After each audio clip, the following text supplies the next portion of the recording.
Elisabeth Sens, la spécialiste du bien-être, est arrivée. Elle est en pleine forme et elle va une nouvelle fois faire des heureux et vous permettre justement d'apprendre à vous connaître. Bonjour Elisabeth, comment ça va ? Bonjour Stéphane, aujourd'hui comme le temps. Comme le temps ?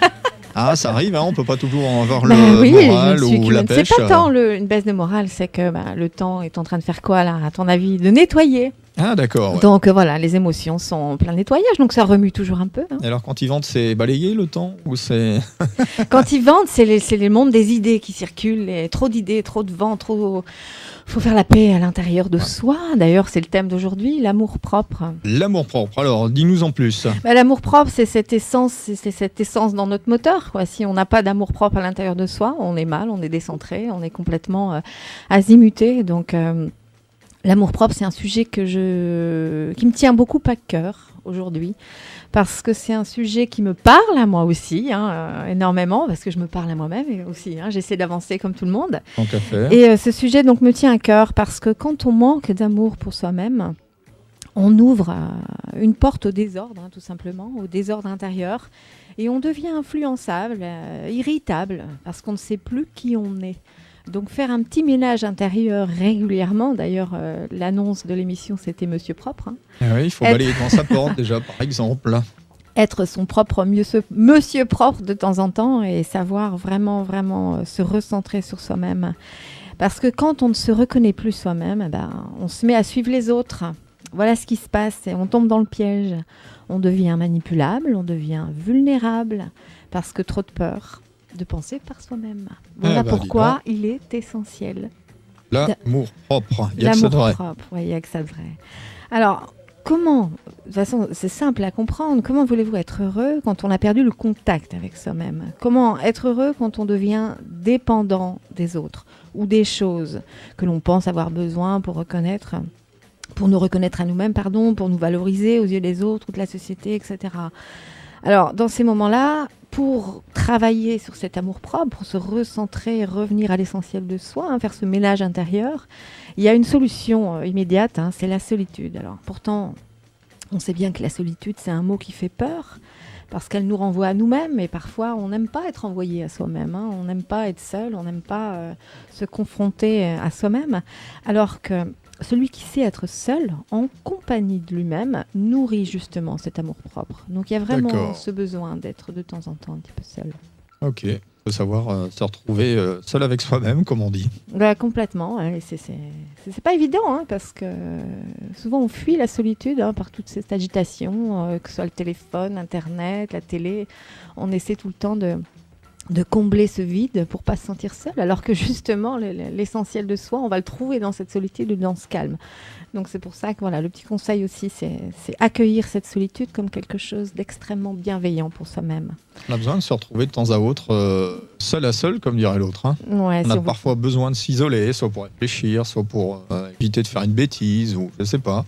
Pour s'écouter soi-même. Parce pour que s'écouter, voix, c'est ça. Comme je dis souvent, la petite voix intérieure, elle chuchote, elle parle tout doucement. Donc, pour pouvoir l'écouter, il faut du calme autour de soi, donc de la solitude, tout à fait. Alors, il y a aussi cet adage qui est très, très important, c'est que personne ne pourra mieux vous aimer que vous-même. Ça, c'est sûr. Ça, c'est certain. Alors, même vous comprendre. Alors, quand on se reconnaît à soi-même, on devient créatif et enfin utile. Et non plus pompeur d'énergie, et on crée l'énergie. Parce que Dieu sait s'il y a des pompeurs d'énergie. Tous ces gens en demande, en dépendance, apeurés, etc. Il y en a beaucoup, donc... on est tous en attente, on demande quelque chose. Il faut savoir se protéger et savoir qu'on est donneur d'énergie à l'origine. On est censé être des soleils, des lumières qui envoient l'énergie et non pas qui cherchent à remplir l'énergie. Donc c'est toujours dans l'amour propre, c'est comprendre ça. C'est vraiment faire ce nettoyage pour pouvoir être en capacité de créer. Alors, la grande question aussi par rapport à cet amour propre, pourquoi à votre avis le manque d'amour-propre est à l'origine de tous les problèmes, parce que ça paraît simple à dire, cet amour-propre est essentiel. Pourquoi ? Je m'explique. Alors, on s'est tous sentis un jour ou l'autre devant son miroir, moche, vieux, incompétent, nul, et j'en passe. Ah bah dis donc, t'as le moral, toi, Elisabeth, aujourd'hui. Non, mais l'idée, Tout c'est ça pas... à la fois. Oui, ça t'est jamais arrivé, Stéphane? Bah écoute, fort heureusement, non. Pas tout à la fois. Hein. Bon, alors, je je suis déjà senti rectifie. moche, con, ce que tu veux, Non, mais mais- tout en même temps, quand même pas. Non, pas tout. Alors, on va mettre et. Ou bien. Si, on y va. Nous, on charcute, nous, mais grave. Ouais, ça Non, mais doit faut venir savoir- Non, mais c'est vrai, quoi. de ma nature positive, c'est pour ça. Non, mais savoir dire les choses. C'est bien d'avoir une attitude positive. C'est clair que c'est essentiel. Mais savoir reconnaître que parfois, dans notre fatigue, dans notre découragement, on peut se sentir dans ses énergies, c'est-à-dire s'être senti nul, etc., et pas forcément oser l'exprimer. Alors, cette sensation de désamour, peu importe la forme qu'elle est prise pour soi-même, qui en général, quand on pense à soi-même, quand on se dévalorise, ça se répercute forcément sur nos comportements, car cela empoisonne notre humeur, alors parfois pour la journée, parfois pour la semaine, et il y en a même, c'est pour toute la vie. C'est-à-dire des gens qui ne s'aiment pas ou qui se dévalorisent constamment. Alors, quand on se déprécie de cette façon, on ne peut pas aimer l'autre, ni les autres. On ne peut d'ailleurs pas accepter l'amour de l'autre. Parce que dans le fond de notre cœur, on se dit qu'il n'y a aucune raison. Parce qu'on n'est pas aimable, on n'est pas beau, on ne mérite pas l'amour, etc. Alors je ne dis pas que c'est toujours d'ordre conscient. Parfois c'est inconsciemment qu'on envoie des messages de dévalorisation personnelle. Alors tout ça pour expliquer que l'amour-propre, pourquoi il est essentiel? Parce que imaginez à l'échelle de l'humanité, si chaque être humain ressent du ressentiment pour lui-même, comment voulez-vous que l'on vive les uns avec les autres et qu'il n'y ait pas des guerres autour de nous? Eh oui, forcément. Bah oui, forcément, ça part de là. Alors, quand on ne s'aime pas, on ne peut pas aimer le genre humain. Alors, quand on ne s'aime pas, eh ben forcément, on n'a pas de scrupules. Donc, on n'a aucun scrupule à être désagréable. Quand on ne s'aime pas, eh ben, on est méchant, tout bêtement. Quand on ne s'aime pas, on juge. Quand on ne s'aime pas, on déteste la terre entière. Ses voisins, son compagnon, les gens, ses collègues, etc. Quand on n'a pas de compassion pour soi-même, donc quand on n'est pas à l'écoute de ses besoins, quand on n'a pas d'amour pour soi-même, on véhicule des énergies négatives. Donc D'accord. c'est pour ça que c'est très important de prendre soin de soi, savoir dire non. Et moi personnellement, alors toi tu y arrives peut-être très bien, qu'est-ce que c'est difficile de dire non quand on pense non? Parce qu'on veut faire plaisir, on veut pas décevoir, on veut être gentil, etc. Et la plupart du temps, on dit oui, alors que dans le fond, ou on est fatigué, ou on n'a pas envie, mais on dit oui. Il faut apprendre justement Voilà. à savoir dire non. Ce sera peut-être le thème de l'une de tes prochaines interventions, Savoir Elisabeth. dire Hein. non. Bah, l'amour Ça propre. va aider plein de gens. Mais l'amour-propre, c'est ça aussi, hein. C'est Ouais, savoir, comment dire, l'amour-propre, donc c'est son foyer intérieur, c'est ne pas faire rentrer les gens avec des bottes toutes crottées. C'est savoir dire, je viens de nettoyer ma maison, donc tu restes On les dehors. laisse à la porte. Hein. Ou tu enlèves tes pompes. C'est D'accord. ça l'idée, C'est pas mal, quoi. C'est bien imagé. comme image. Donc l'amour-propre, c'est on fait le ménage intérieur, donc pour que ce ménage soit entretenu, il faut régulièrement dire non. Dire non quand on pense non. Sinon, bah, on commence à rentrer dans ce désamour Sinon, c'est la pour porte soi-même. ouverte à tout et rien, quoi. Exactement. C'est la porte ouverte au désordre intérieur, tout à fait. Alors, et c'est la porte ouverte surtout au désamour pour soi-même. Alors, quand on cultive ce désamour et qu'on accumule des choses qu'on fait et qu'on n'avait pas envie de faire, eh ben forcément, ça génère du conflit. Tant qu'on n'a pas conscience qu'on s'est manqué de respect au moment où on n'a pas su dire non, on ouvre une porte effectivement à ce déséquilibre. Donc, tout ça pour dire que apprendre à s'aimer est vital. Alors, vital pour soi-même et vital pour l'humanité. Parce que nous n'allons quand même pas continuer à déclarer des guerres, parce qu'on sait comment ça fonctionne, hein. On soigne la violence par la violence, etc.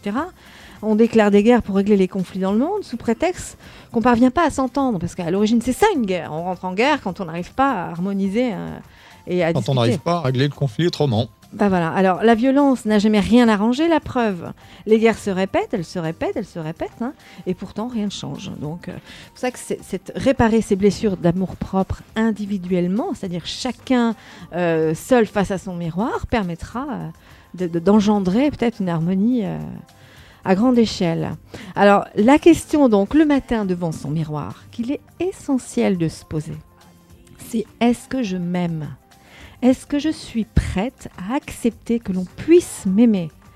Et si ce n'est pas le cas, tout faire pour que ça change, prendre soin de soi, avec de l'indulgence vis-à-vis de soi-même, respecter les moments où on est fatigué, les moments où on a envie d'être seul, savoir l'exprimer, essayer de le faire en tout cas avant d'en arriver à un stade de fatigue. Parce que j'ai remarqué ce truc-là, quand on est fatigué, on est moins patient, tu remarques. Ah, ça, c'est certain. Hein. Mais alors, souvent, on attend ce stade de fatigue pour vraiment exprimer ce qu'on ressent. Et il est trop tard, on part au club. Alors qu'on aurait très bien pu l'exprimer avant d'être borderline, tout simplement. Ouais, tout à fait. Mais on le fait pas. On le fait Il pas. faut le faire. On alors, pousse nos limites, toujours plus loin et jusqu'au moment où on pète les plombs. Et en l'occurrence, c'est ce qui m'est arrivé ce matin. Pas à cause de nous, quand Un même, bon j'espère. petit pétage de plomb. Non, du tout. Bon, tu nous rassures. Non. C'est moi dans mon incapacité à dire les choses. Voilà. Donc j'étais confrontée à moi-même ce matin. Ça Donc- nous arrive tous. Hein. Donc c'est pour ça qu'avoir de l'indulgence pour soi, c'est vachement important. Comprendre qu'on mérite l'amour. Qu'on soit grand, petit, moche, maigre, que l'on ait par le passé fait du mal, parce qu'on se sent souvent coupable, on est coupable de culpabilité. Alors il est temps de se pardonner, car on mérite d'être aimé. Regardez-vous avec des yeux différents, c'est-à-dire regardez, voyez la beauté que vous êtes, laissez tomber toutes vos peurs, laissez tomber tous vos jugements vis-à-vis de vous-même et acceptez l'amour. Voilà, acceptez l'amour en soi. C'est gratuit en plus et ça pourrait bien changer le monde, Stéphane. Ah oui, si on fait ça à grande échelle, si chacun de nous travaille là-dessus, ça va aller mieux, forcément. De toute façon, on sait très bien que le bouleversement des consciences, ça va se faire par individuellement. Chaque prise de conscience va générer une prise de conscience, etc. Et c'est au final comme ça que le monde va changer. Donc c'est pour ça que ça prendra du temps. Parce que le travail se fait tout doucement. Ah oui, tous ensemble, un pas devant l'autre. Hein. Individuellement pour le collectif, tout à fait.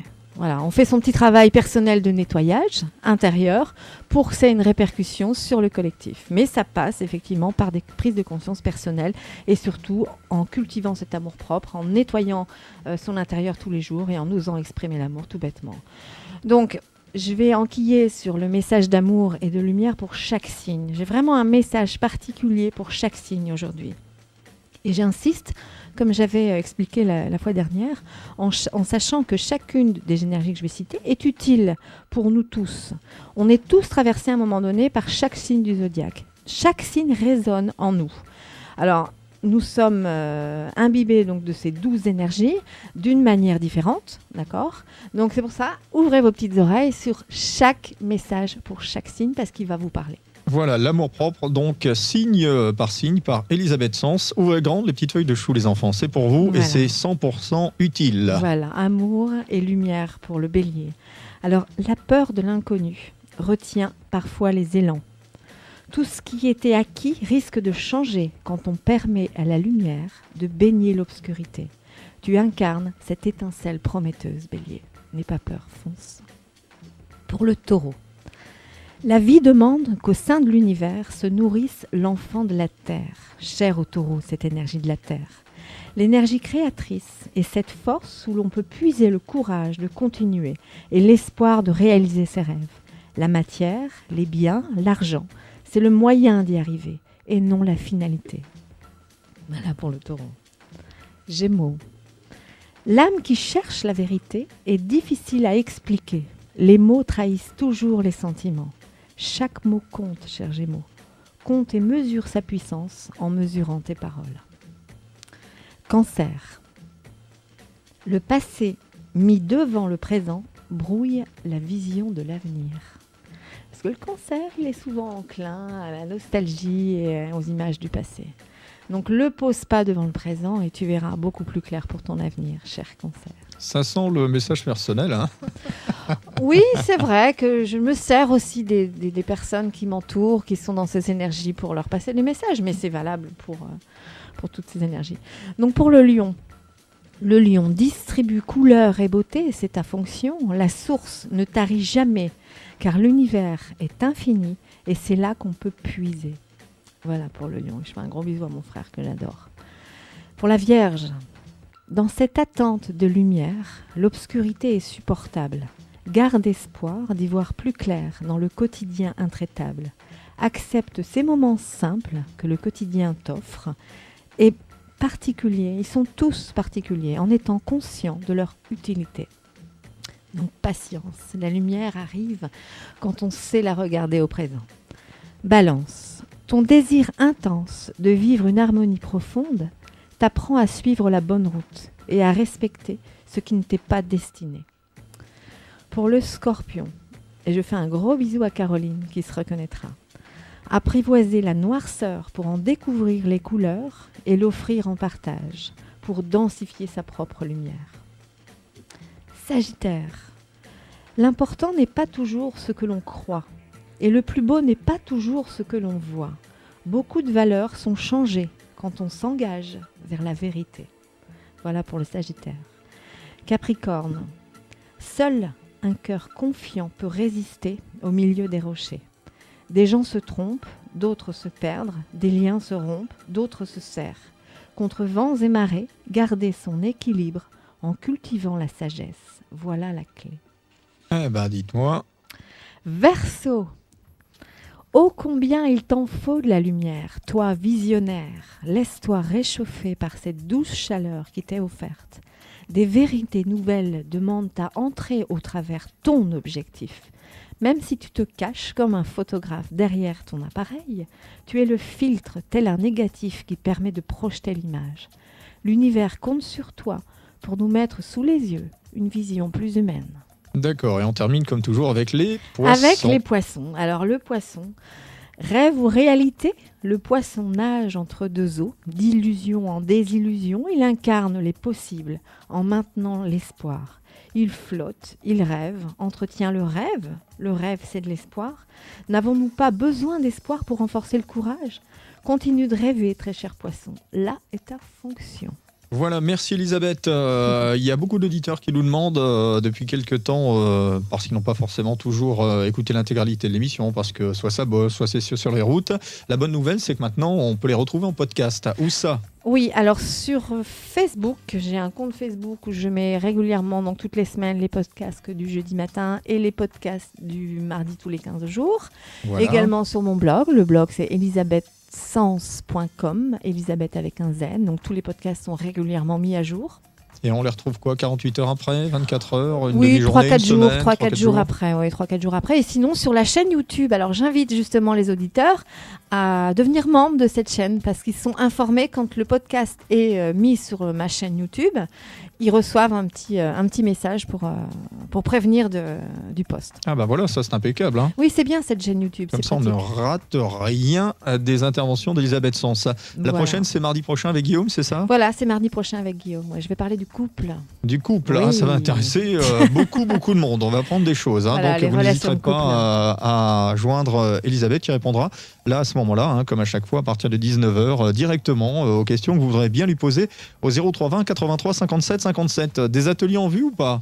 Alors le prochain atelier, c'est le 21 novembre. Alors voilà, pour effectivement... Le toujours- 21 novembre, c'est un quel jour ? C'est un samedi, c'est en C'est semaine ? un jeudi soir, il me C'est un semble. jeudi C'est un soir. jeudi soir, voilà, de 18h30 à 20h30. Donc là, atelier d'enseignement pour chacun avec son propre thème, comprendre un petit peu quels sont justement tous ces outils, à quel moment on est bélier, à quel moment on est balance, à quel moment on est scorpion, vraiment décortiquer tous ces outils pour cheminer dans la vie. Voilà, comme ce sont de petits groupes, il est bon de réserver, donc on peut te joindre directement donc, pour les réservations de ces ateliers. Alors au 06 62 39 29 03, effectivement, mieux vaut me joindre bien avant parce que je prends des groupes de 9 personnes maximum. Donc, Voilà, donc ça va très vite. Hein. Oui, ça va assez vite. Bon Donc, bah Elisabeth, si tu n'as plus rien à ajouter, je te souhaite une excellente semaine. Merci de ta présence. je souhaite un bon nettoyage à tous, bon émotionnel. nettoyage alors. Et puis on nous souhaite aussi du soleil par la même occasion. Malheureusement, ce ne sera pas le cas aujourd'hui. Grosse bise Elisabeth, à très À bientôt. bientôt, salut.